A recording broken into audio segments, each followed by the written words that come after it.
Nagel, and today we're going to talk a little bit about my career and God's purpose. John MacArthur wrote in a sermon that he wrote back in 1979, what is God's plan to deal with this dark, decaying world? His plan is us. It's us. It's no one else. It isn't going to be given to anyone else. It doesn't belong to famous evangelists. They'll never touch the people that you touch. John MacArthur was is a pastor at Grace Community Church and an author of several books, and he's also the president of the Master's Seminary in California. Now, what exactly is John MacArthur talking about? John MacArthur is talking about salt and light. And in Matthew chapter 5, Jesus Christ tells us that we are the salt of the earth and the light of the world. We are salt as we carry the flavor of Jesus Christ into the world.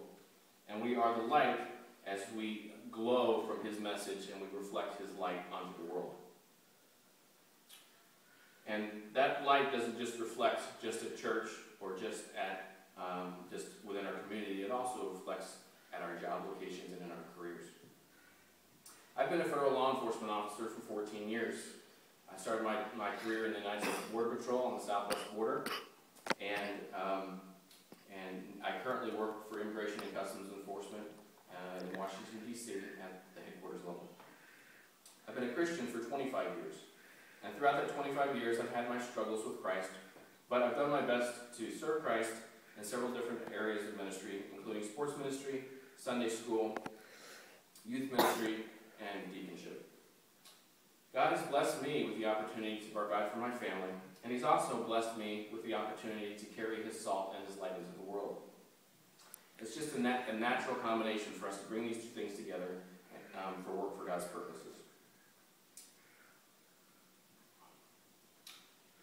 We first give light the opportunity to conquer darkness through our outward faith. In Hebrews chapter 11, the writer of Hebrews talks about the patriarchs of the Old Testament and how they found favor in God because of their faith. And through our living out our faith, God notices and blesses our faith and our commitment to him, and that becomes a reflection into our lives and into our workplace. And people will notice that there's something different about you as you carry that faith into your workplace. And as they notice these things that are different about you, they may not necessarily at first notice or know that it's because you're a Christian, but they'll start to understand that there is something different, and eventually questions will be asked. And that's when we get to take the opportunity to let people know at work that the reason that I'm different, the reason that I carry myself differently than other people is because of the light of Christ. In Dave Earley and David Wheeler's book, Evangelism Is, they wrote, "Light is useless until it comes into contact with darkness. But light also needs to be shined in the right direction, and so that we can display that light to our coworkers." In 2 Timothy chapter 2, verse 15, Paul wrote, "Be diligent to present yourself approved for God as a workman who does not need to be ashamed, accurately handling the word of truth." So after we've presented to our coworkers that we shine Christ's light, what we have to help them to understand is that we also are grounded in truth. One of the ways that I do that is that I always keep my Bible open on my desk. I'll open it up to whatever I've been reading that day on the train into work or earlier in the morning in my Bible study.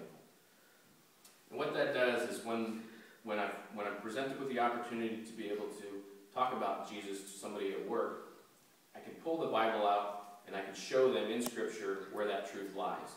It gives me credibility, it brings honor to God, and gives God credibility. It's also full of course, the Bible verses in the different chapters, but also has notes, study notes, and illustrations that help bring that credibility to me. As you can see, this is kind of a progressive process.